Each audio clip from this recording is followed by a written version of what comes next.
Hello, ladies and gentlemen. It is August 26, year 2021, 3 p.m. Pacific Standard Time. This is Professor Hamamoto, and sharing the screen already is Dr. Wenyuan Wu. And this is going to be an exciting conversation, I'm sure, but she is the Executive Director of Californians for Equal Rights. And even if you're not from California, you need to be listening to this talk here. And today, because today's conversation is going to deal with, you've been hearing this phrase a lot, and even in mainstream media, it's going to be dealing with critical race theory. Now, that's a misnomer if I ever heard one, but I'll leave that for later. Abbreviated as CRT. Now, also, and Dr. Wu has written extensively, and one of her great articles connects in California, but this is going to go national, very soon. It's a national, maybe even a global type initiative here, in United Nations initiative, who knows. But there's also the diversity, equity, inclusion element, or DEI, that fits together. So Dr. Wu, thank you very much for consenting to join us today for this chat. I'm going to be looking at the chat too to see if people, like parents of school age children, have any questions. But you already have a fan in the live chat. Her name's Kathy Sue. She's down in San Diego, and she'd like to take you to lunch. Oh, whenever you're available. And thank you very much, Professor Hamamoto, for having me on today. It's a pleasure and honor. Well, great. Now let's get into some biographical information. Your place of birth. I was born in Wuxi, China in 1987. I was born to a very modest family. My grandma was a public servant before she retired. She worked for the town government. And my father is still to this day a math teacher. My mother is an accountant.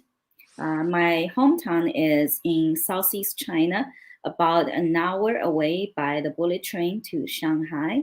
I call it a small town. It used to be a small town when I was growing up, and now all of a sudden, I've been away for over a decade. And when I went back last time in 2018, I believe the population at that time in my town was 10 million people, most of whom are what we call migrant workers and their families.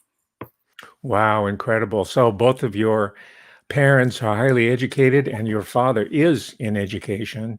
And in Chinese or Asian society in general, education is highly valued. And if you are a sifu or sensei, you're considered to be almost in a godlike status. So we understand that.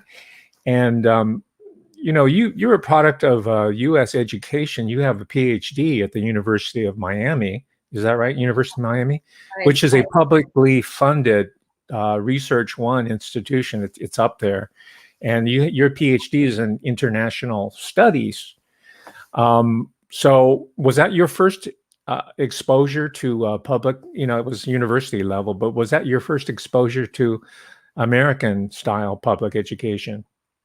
Well, first of all, I think my university receives public funds, but it's actually a private university. Oh, okay.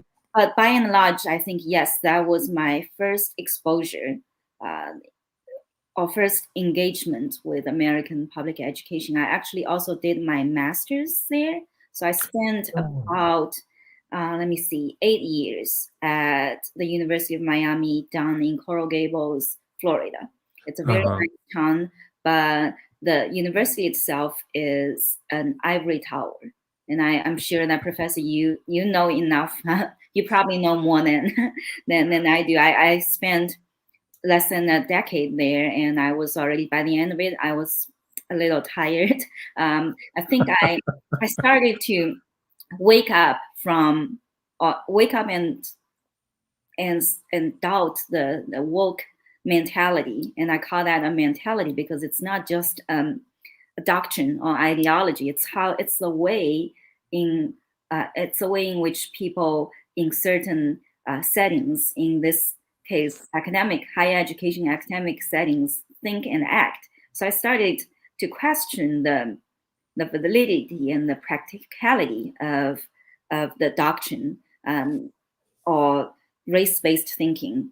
I think when I became a substitute lecturer for a class called Comparative Politics, it is an advanced class for graduate students, including master students and early PhD students, so first and second year PhD students. So I taught that class, and I remember that was back in 2016, and I had a student, a master student from, I believe he's from Ohio, and he is a Trump supporter. He was a Trump supporter at the time, and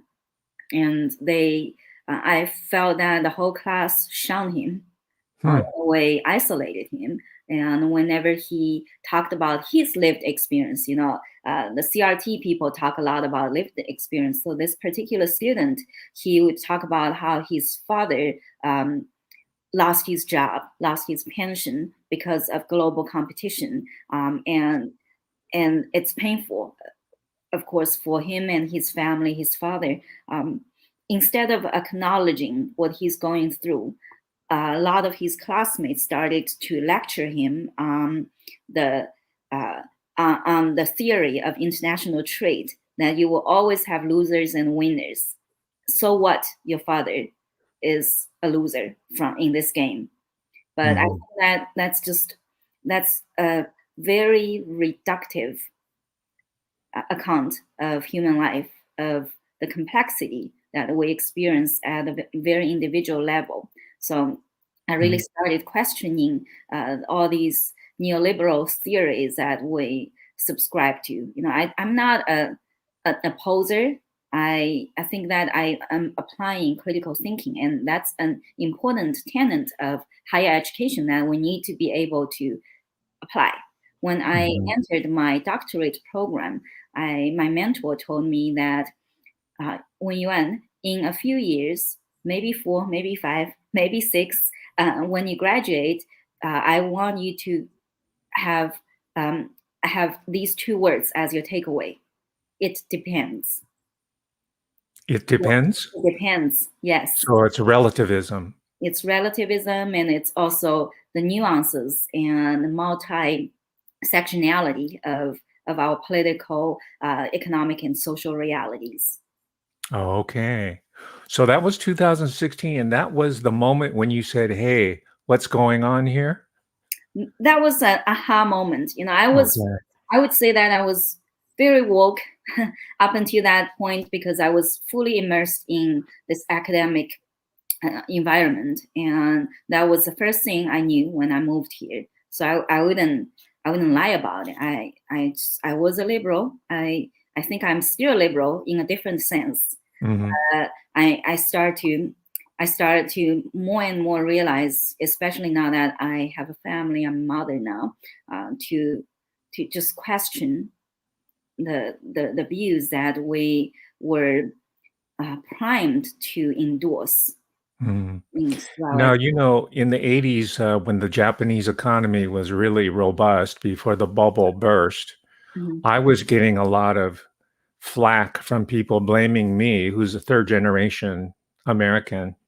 My grandparents were immigrants from Hiroshima and Okinawa, but I was getting blamed for the woes of the American economy. You, as a Chinese woman, a woman from China, were you ever getting blamed for the like, let's say, students from the industrial Midwest? Were you ever getting blamed for the economic problems of America? Did you ever experience that? Personally, no. I have. I think I'm very lucky that I have not experienced any type of blatant bigotry or racism, with a couple of exceptions. When I went to DC as a tourist, I got yelled at. Here we go. Here we go, to go back to your country. But here's the thing. What do you do about that level of that kind of bigotry? And unwelcoming xenophobia, right? I think a lot of CRT people would say, hey, look, this is evidence of racism. This is evidence of why we need to pursue an anti-racist social justice agenda in our education and in our society. Whereas in my case, I took a step back and I looked at the person who got angry at me for no reason in a DC subway. And I said, gee, I feel very sorry for this individual. It doesn't matter what color what skin color he has, and what kind of political affiliation he's an unfortunate individual that's probably going through something very difficult in his life. And I wouldn't overgeneralize that into a societal problem. I think that I'm very lucky to have migrated here, to have come here in the 2000s instead of a few decades ago. So I think we, as a society, America as a society, has made tremendous progress in terms of race relations. Yeah, I agree with it. And the progress has been made without the benefit of so-called critical race theory, which, and I don't know if you agree with me, but I think it's going to worsen the situation. It's not going to make it better, especially if the central government gets involved. So what's your take on that? Oh, by the way, I should mention, and you know this, I mean, you're a highly educated individual, but you're the executive director of a California-based organization. So you know that the state of California has always led the way in anti-Chinese and then anti-Japanese racism. Let's just call it what it is, because racism is real in America, regardless of what your Neolithic conservatives, say. It's for real. It's California. But there was the Oriental Exclusion Act of 1882, and then it was extended, and then it was applied to Japanese. So this is where the whole Asian American concept came up. Let's put our resources together to battle a common enemy. That's where I came into what is today called critical race theory. I don't call it that myself. In fact, I was part of building it up. But then I found out that it was hijacked by corporations and central government. Does that square up with your observations as well historically? It does, historically and also contemporarily. Well, I agree with you. I think that as Americans of Asian descent, we need to teach our children and the larger society the historical lessons of racism, including anti-Asian racism, from the 1882 Chinese Exclusion Act to the Japanese internment during World War II, and to the ongoing anti-Asian discrimination in college admissions, especially in selective universities and colleges. So we need to study racism. We need to study history. We want to prepare our next generation, our students, better to understand different cultures. At the end of the day, we are even more, as a country, as a nation, even more diverse, racially diverse, and broad and dynamic as a society. And so I agree with the utmost importance of learning from both history and different cultures. We are a melting pot, after all. But the million-dollar question is, how should we learn? By which means should public schools, including K-12 schools and public universities and colleges, what kind of vehicles should they use to teach history, cultures, and racism? And in my personal humble opinion, I don't think critical race theory is a way to go. Critical race theory is a bandage. Critical race theory is discrimination used to fight discrimination. So in essence, when we look at critical race theory, it is a very politicized theory that looks everything, and it's a very contested theory that examines all social relations, economic governance, and policy outcomes through the lens of race and racism. And in other words, it is an ideology of race essentialism. And the danger of critical race theory is not in its theoretical, it's not just in its theoretical underpinnings, but in its popularization throughout our mainstream society, from K to 12 education to corporate places to government agencies. So critical race theory has over and over again reinvented itself or renewed itself into different code names, such as diversity, equity, and inclusion policies, such as racial equity pledges, social emotional learning, ethnic studies, or critical ethnic studies in California, for example. So these are pleasant sounding names that should mean something that's very educational and informative and unbiased, is being used as a Trojan horse or a vehicle to advance the critical race theory agenda, which is, I call that there are three steps of this, two steps of this agenda. Number one, all disparate and adverse outcomes in our life can be attributed to race differentials and power differentials based on race. In other words, racism. Number two, in order to combat these disparate outcomes dubbed as racism or systemic racism, we need to apply solutions of anti-racism. So I think that in the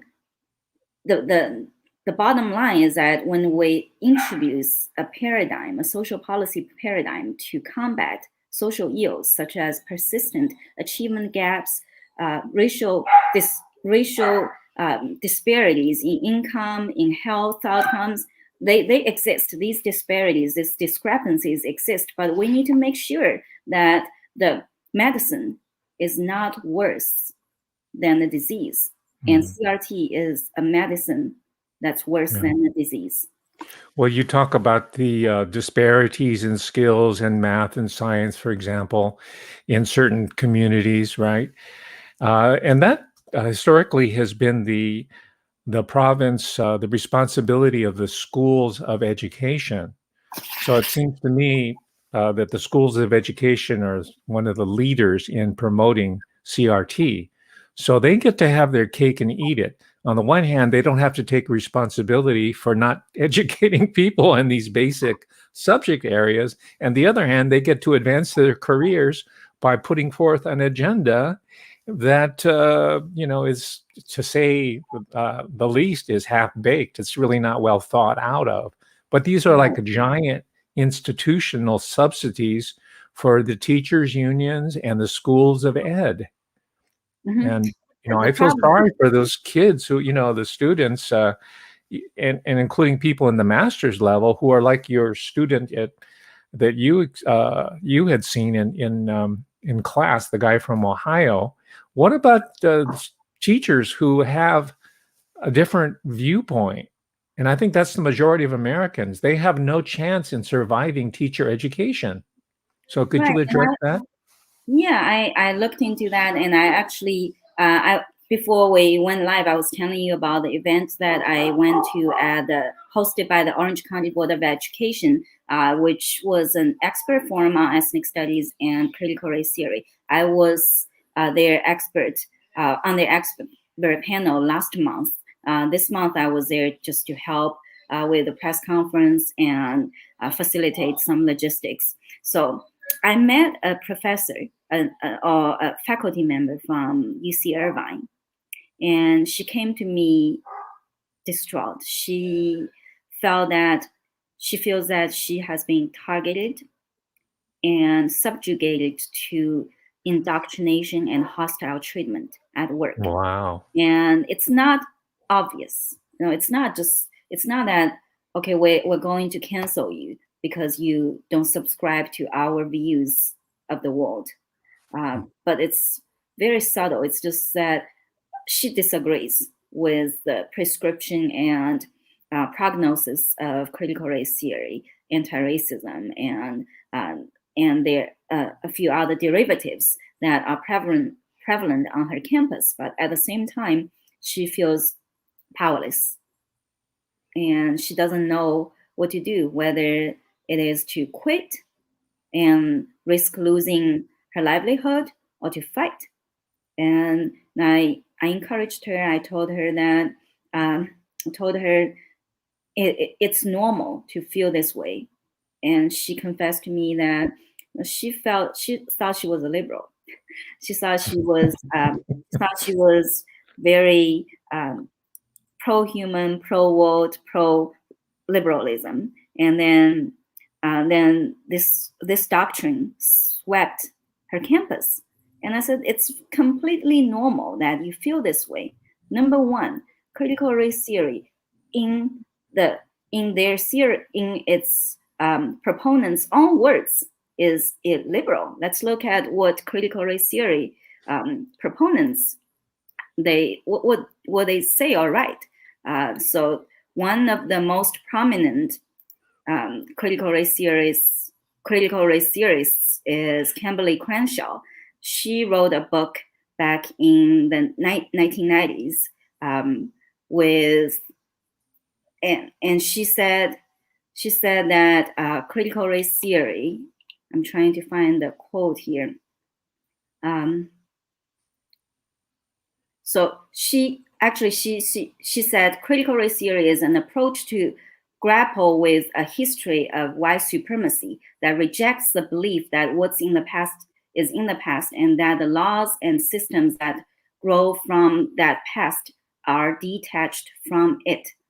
So what it means is basically historical determinism, right, or historical structuralism, that our current institutions and governance are irredeemably determined by the past, and there is no way to get around.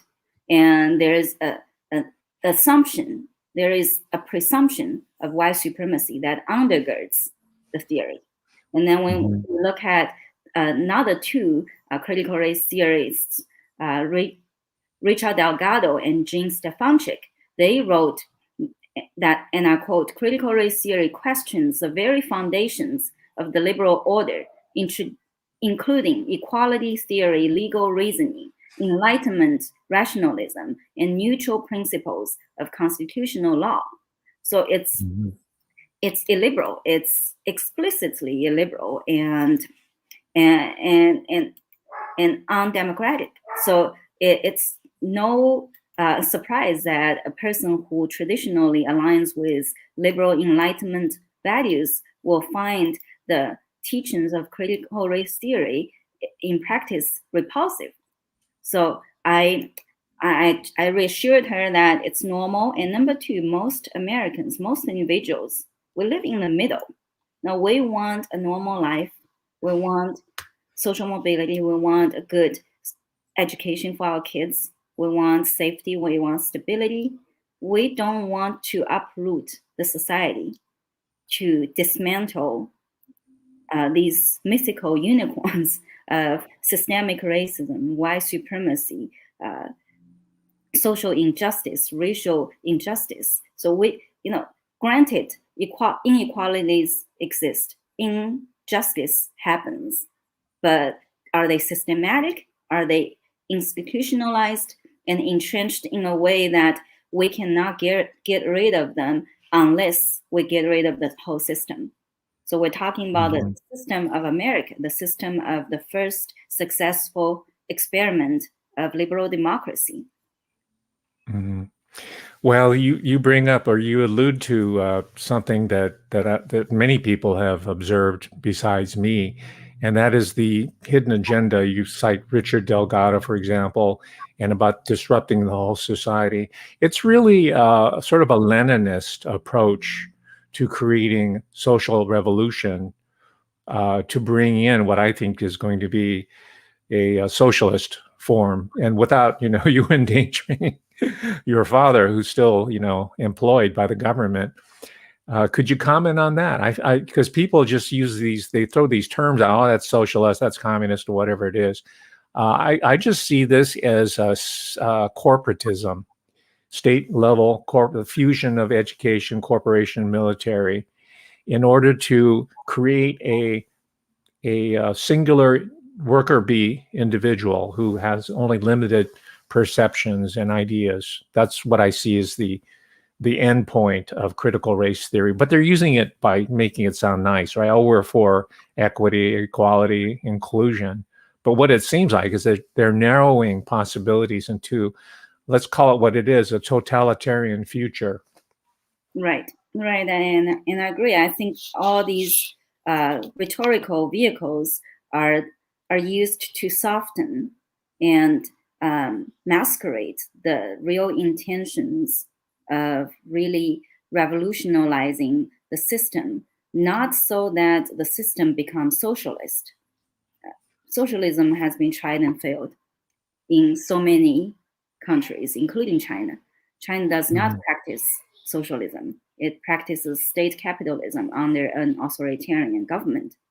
And so I think you're right. And when you look at the people who practice and promote critical race theory in both the educational arena and in the corporate world, I don't think that they're true ideologues. Maybe true critical race theory theorists or critical legal scholars.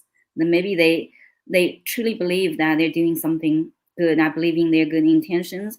But the majority of people who are propagating these programs under various codenames, pleasant-sounding codenames, they're doing it because of self-interest, because there is money in it. I call them snake oil salesmen. And when we look at, I'm trying to pull out some stats that I did. So how expensive is critical race theory? So ironically, against their anti-capitalism beliefs, practitioners of CRT have often utilized the free market, and they have built a multi-billion-dollar industry.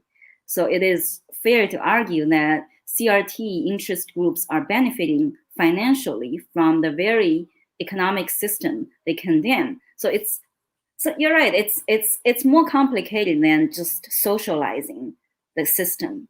It's a little bit of everything. So CRT borrows from critical theory, critical legal theory, the Frankfurt School, radical feminism, constructivism, postmodernism, you name it, cultural Marxism, right? But it's not. I think all these theoretical roots are sometimes just an affront to make the theory sound appealing, sound liberatory. By the way, liberatory, you may know, is a really standard Marxist term. So when we look at the price tags of teaching and conducting CRT programs, a teacher training program last year at Poway Unified School District, I think it lasted only 4 days, and the consulting firm charged the district $11,000. And a CRT workshop at Chula Vista Elementary School in San Diego cost taxpayers $65,000. Usually, racial literacy training, and that's their term, not our term, right? Racial literacy training costs about $17.50 an hour. So I can go on and on. For example, I think earlier this year, the College Fix did an expose on UC Berkeley and found out that the school spends close to $25 million a year and hires 400 employees to advance equity and inclusion. So there is money in it. It's a huge industry, and we need. It is an industry. It is an industry. It's and there are many pigs feeding at the trough. That's right. That's right. Wow. Well, I mean, you have all the data and the information. Strangely enough, I'm good friends and colleague of one of the creators of what's now called critical race theory. He teaches at Berkeley in sociology. His name's Michael Omi. Do you know that book, Racial Formation in America? I researched into it. Yeah. Right. Howard Wynot, who I know, and also Michael Omi. I'm just telling you this because I know that world from the inside out. I was part of that world. And I thought I was a liberal. I thought I was progressive. And I still think I am. I think these guys are totalitarians, not Michael Omi or Howard Wynot. They're just useful idiots. They just thought they were good liberal Marxists, right? I agree Tell with me, you. how did they do that? How did the teachers union manage to take something that was worthwhile in concept, and they managed to make it a huge industry? Because those union leaders earn six figures, the teachers unions. That's right, because they They're can. making the big bucks. Please expand on that, Dr. Wu. So we're looking at a classical problem of democracy versus bureaucracy. And teachers unions, you're absolutely right. The biggest teachers union in our country, NEA, came out in June supporting critical race theory. And they said that they stand behind the teachers their teacher members who want to teach honest history, which is a code name for critical race theory, because nobody has denied any children, any students of learning honest history. So NEA has pledged $58,000 to do opposition research into groups that oppose their teachers and critical race theory. So wow. They are in this firm belief that only conservative groups and foundations such as the Heritage Foundation are behind this counter movement against anti-racism or critical race theory. But in reality, from my own experience, and I do a lot of field work with parents and community members throughout the state of California, it's truly a bipartisan, broad-based, and multiracial organic movement against critical race theory. We have Democrats, independents, representatives from every ethnic community that have come out and say enough is enough. So coming back to your question of how we get there, because we stopped caring, and I'm sorry that I have to say it, we stopped caring about local governance. We went to sleep. And so for example, local elections, what's the biggest turnout in a local election? Say local council election or local school board election, much lower than the national presidential election, right? Much lower. So what happens is that more organized interest groups, such as teachers unions, they become power brokers in the process, and their representatives, their supporters in power.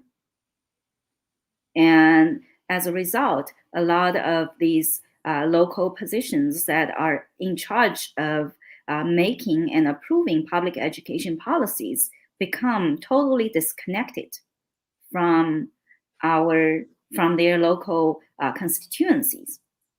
And that's a problem. And another problem is another problem of democracy versus bureaucracy is a practical one. So when we design our public education, the governance structure of our public education, school district boards are meant to be elected volunteers to safeguard and monitor policies, curriculums, and other programming proposed by appointed bureaucrats, school principals, superintendents, etc. But when you have ideologues who are disconnected from the local population or the local interests, when you have these ideologues in power, they are not safeguarding for local communities. They become a revolving door or rubber stamp for those bureaucrats who work day in and day out on these issues, who are more connected, even more connected with the teachers' unions. Yeah, it's incredible. Now, this is about so-called critical race theory, and I'm going to bring into the discussion maybe a topic that most people don't want to deal with, and that is that the critical race theory is being done at the expense, in specific, against, and you alluded to it earlier, at the expense of Asian American students, especially at the elite universities.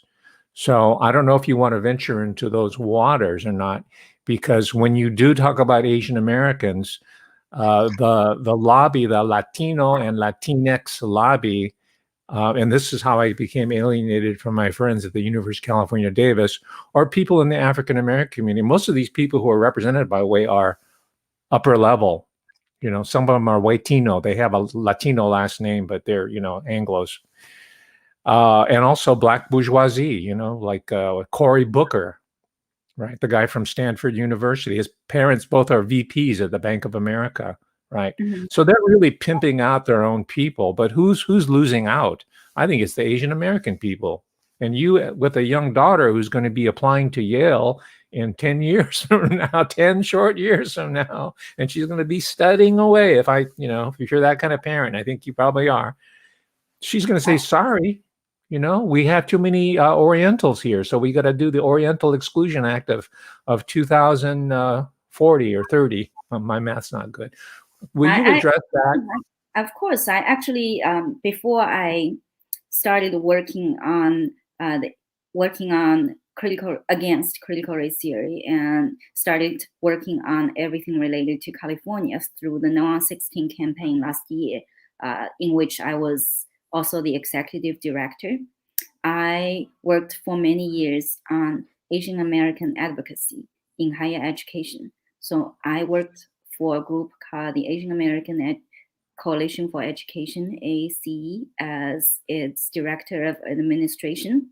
And through my work with that advocacy group, I did a lot of research on anti-Asian discrimination, which I think I briefly mentioned earlier on in our discussion.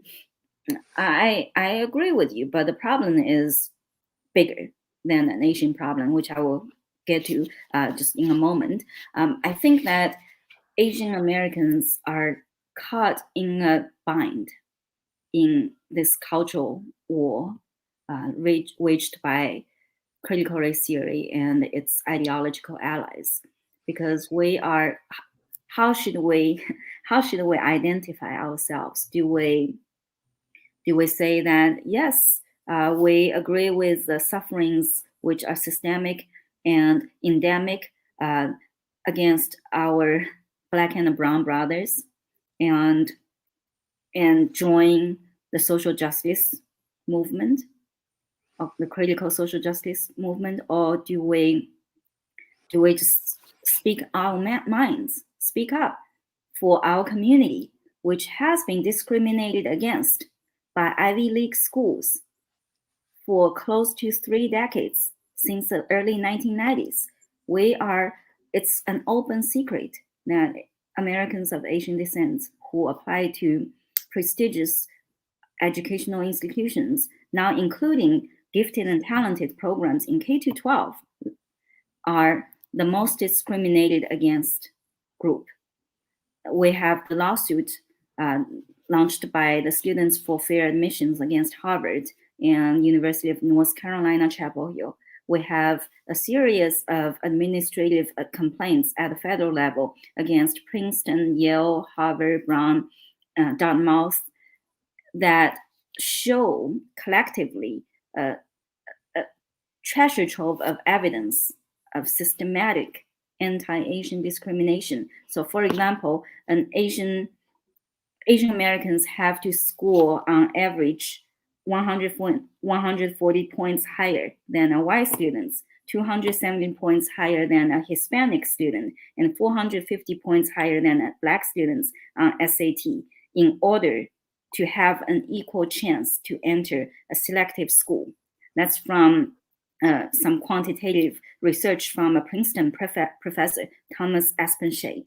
And my dear friend at UCLA law professor, Richard Sander, he has been doing research on affirmative action in higher education for about 2 decades. And he argues that no other racial group or ethnic group at 3 of the most selective Ivy League schools is as underrepresented relative to its application numbers as are Asian Americans. So we're seeing a real trend of systematic racism or systematic racial balancing, right? Against Dr. Wu, and you are a true scholar because you have all the academic research at your fingertips. This is not just your opinion. This is not just your opinion, it's experts. Yes, please go on. I'm sorry, I have to say that. Yeah, no problem. Thank you. So I've been working on, before I turned my research interest to critical race theory, I worked on affirmative action. And I've been trying to make the linkage between affirmative action and critical race theory. And I make this case, you can laugh about it. I say that race-based affirmative action is racial grievance and racial spoils 1.0. Critical race theory is racial grievance and racial spoils 2.0. Why? Because under race-based affirmative action, what these powerful institutions, people in power, elites, educational elites, policymakers, what they've done is that they tip the scale a lot, but they are still working under the tenets of a merit-based admission system. Mm-hmm. However, under the prescriptions of critical race theory, what we're seeing from the University of Chicago to the University of California earlier this year, I apologize about my cat, one of my cats, is that they are trying to do away entirely with merit. So University of California recently settled in a lawsuit launched by a group of students against standardized testing. And the result of the settlement is that the University of California system is going to go permanently test blind. It's not going to consider SAT or ACT or even a California-based admissions test in its admissions decisions or scholarship decisions under the name of equity, because this is something equitable to do. Who will hurt the most? Who will hurt the most in practical terms? Asian Americans, especially those come from most underprivileged backgrounds, kids from Chinatown whose parents don't speak a lick of English, kids from Indian parents who operate gas stations 24 hours almost. They work very hard and they have a simple dream, the American dream. It's not the Asian American dream. The American dream is that we can get where we want to be in life, regardless of our beginning. If we work hard, if we have initiative. Mm-hmm. And they're also the large refugee community too, Asian refugee community, who had zero advantages. And in fact, they were put in refugee status due to American military wars, occupation, really, to a degree that most other groups in America could not even imagine the displacement and the circumstances. So there's that group there. I'm familiar with the University of California throwing out the objective admissions examinations. Which group was financing that lawsuit? Because this is not an organic movement. This is coming from somewhere else. No, it's coming from an organized group, but I don't have the name in front of me. I will have to find out that for you and send that. Mm-hmm. Because that group, whatever it is, and I think it should be easy to find out, maybe they could stand some opposition research themselves. Yeah. Right? Find out, because the enemy doesn't like when you use their weapon against themselves.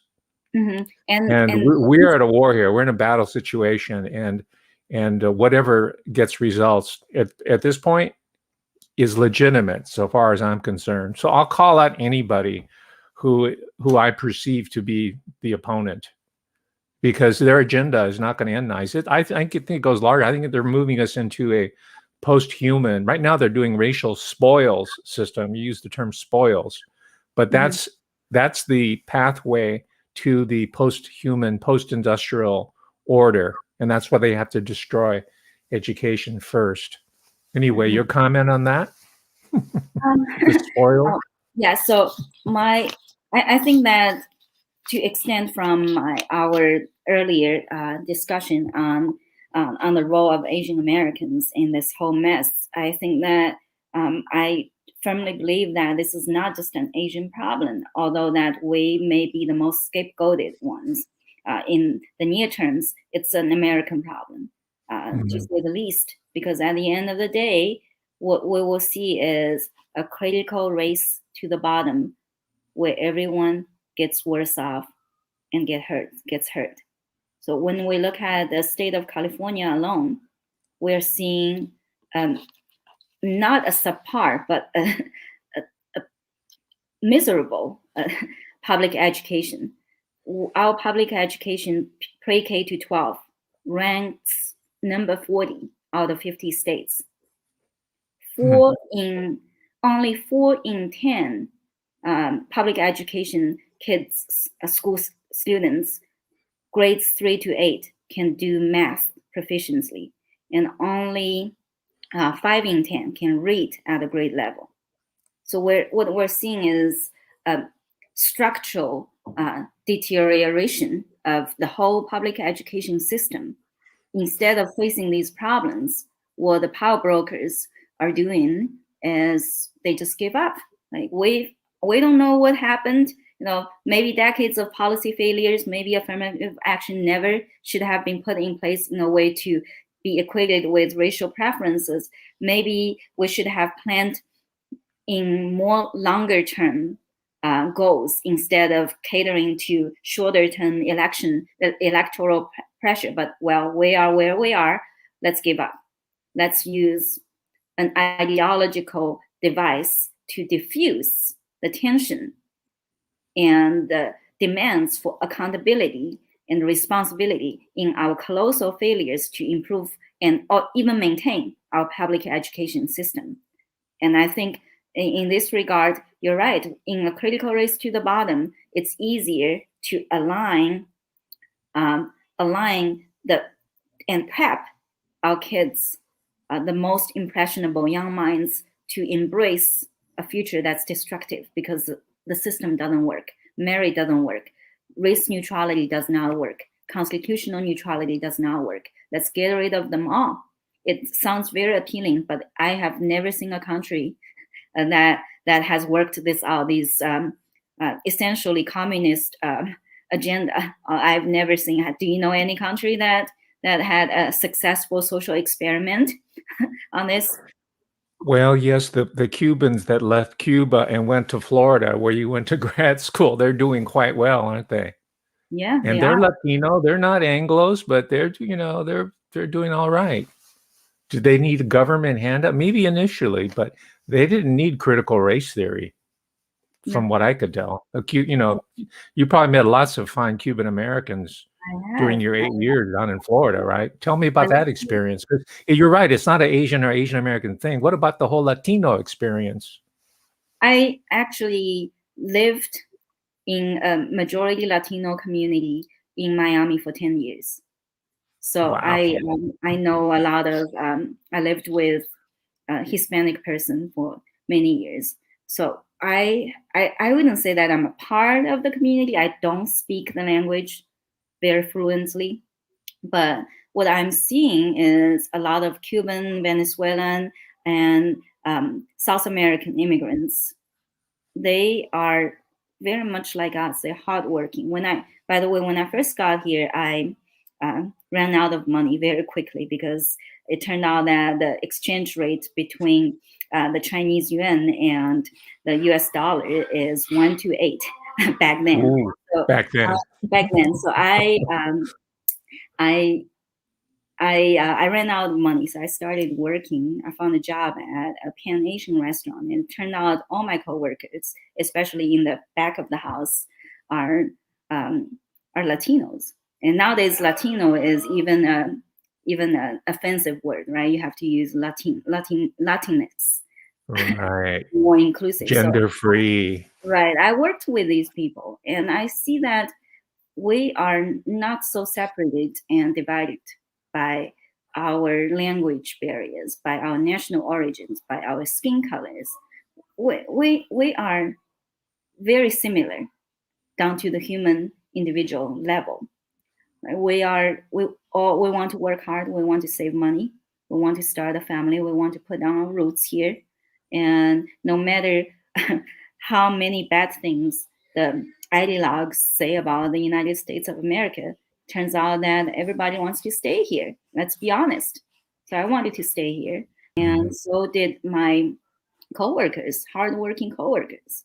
And imagine if I stayed on, like many of them, if I didn't go on to get higher education, and then I have kids, do I want my kids, just because of their Asianness, hypothetically be mistreated, or be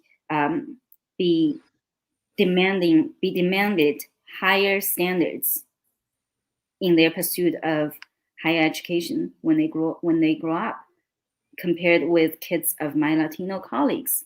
I think it's tremendously unfair and racist, to slash these stereotypes of nerds,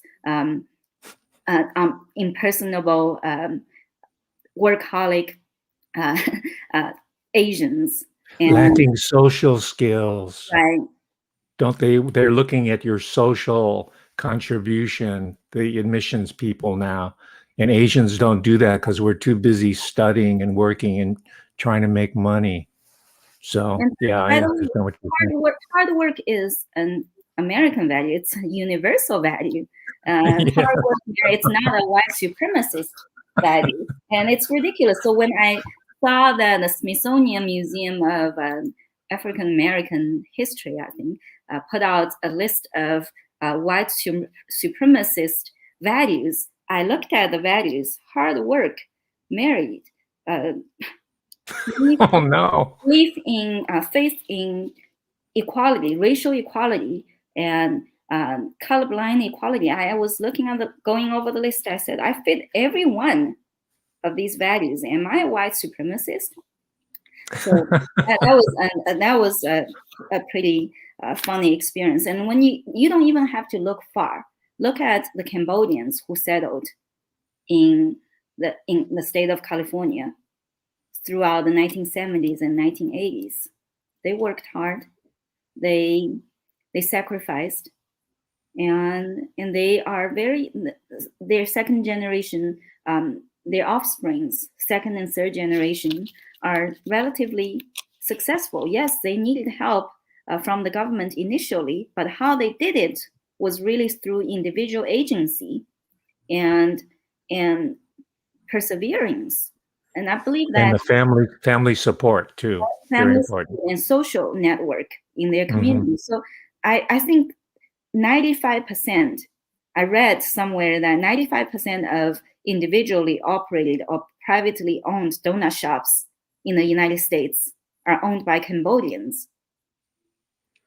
Yeah. So I think that critical race theory is a distraction. It's a divisive weapon used to divide us, used to force out us, especially our younger fellow Americans, to look at everything through the prism of race, and that's very dangerous. Well, Dr. Wu, when I was reading your articles and reading between the lines, I knew that you had a really, more than anything else, a very strong sensitivity to our fellow Americans of all races and ethnicities and sexual preference and all that. But now I understand to a large degree where it came from. You grew up in a Latino community, or Latinx, sorry, and you worked in the food services industry. So these are your people. They are your fellow Americans. Is it critical race theory? Is it going to help them or any other aggrieved minority, or is it going to help the bureaucrats, the It's going to help spoilage the people. bureaucrats? It's going to Pardon? help people. It's going to help people of preferred, politically favored, politically favored groups who are from more privileged backgrounds. So they are not going to help everyday American of any race. Of any race. I insist on that. And in fact, I think it's incredibly demeaning to tell people from certain racial groups that they cannot achieve, they cannot prosper without getting rid of the system. It's a soft bigotry of low expectations. It's just like race-based affirmative action. If we work hard, we go to the same schools, if we live in the same neighborhoods, we should be treated equally at the most individual basic level. So it comes down to an analysis of civil rights, right? So at the end of the day, how do we view civil rights as Americans? Do we view civil rights as rights for minority groups? Or do we view civil rights as fundamentally individual rights of access and opportunity? I believe in the latter. I think that civil rights were at a time temporarily for minority group rights when these groups did not have equal rights compared with the racial majority in the 60s and maybe 70s. But it's only like affirmative action. It's only supposed to be a temporary fix. And we always need to go back to our fundamental ideals of this country's beginning. What does it mean to be American? What does it mean to be America, right? And even when I look at my own identity, how do I identify myself? I've been here most of my adult life. I'm away from my family. This is my second language, but I identify as an American first and foremost. And then secondarily, I'm one of Asian descent. So I think it comes down to that philosophical question, right? I believe that our nation, even though it's imperfect, is still an exceptional country with exceptional values, and its greatness lies in its goodness. Has always been. Well, Dr. Wu, I think you've just provided us the alternative to so-called critical race theory. Just what you articulated so beautifully and poetically there. Let's get back to the fundamentals. Like, what is the American? Hector St. Jean Crevecoeur asked this shortly after the American. This has been the perennial question for people of all different immigrant and refugee backgrounds, as well as Americans who've been here for generations upon generations. That's right. The fundamental question I think that we could put at the middle of our curriculum. How's that? Yeah. Let's build our own curriculum. I agree with you. I think that we need to embrace what has always worked with imperfections. We are always a union that's striving for perfection, but we're not there yet. Maybe we'll never get there. Is democracy an answer, a panacea to all social ills? I doubt so, but it's still the most desirable form of governance. Wouldn't you agree? And we have pioneered that social experiment. And in terms of race, I think the Constitution and the government view us all as one race, the American race. In the eyes of the government, we're all one race, the Americans. That's according to Justice Antonin Scalia. So I think we need to go back to the basics, elaborate them, and teach them in a relatable, and even fashionable way to our next generation, to let them know that this is not a hopeless country to live in. If it is hopeless, why are we still here? Why are people still coming here? It is a country with problems. Any country has problems. There is no utopia. But our responsibility as citizens, as private citizens, is to strive to the fundamental dream and ideal of America that respects natural equality on the most individual basic level. Incredible. Well, let's leave it at that on a high note. I feel so elevated and energized by your talk, your presence. Dr. Wu, I love you as a fellow human being and as a fellow American. I'm so grateful that you came to share part of your life story. I know it goes into all kinds of nuances, your professional background, and the incredible contribution you're making to our civic politics and our education system, of course. So Thank you. on behalf of all the wonderful audience that I have here, they had a lot of questions for you, and I'm sure they'll be in touch with your organization. So could you give us that contact information where they can donate or reach out to your group so that we can win back the republic of achievement and merit-based excellence?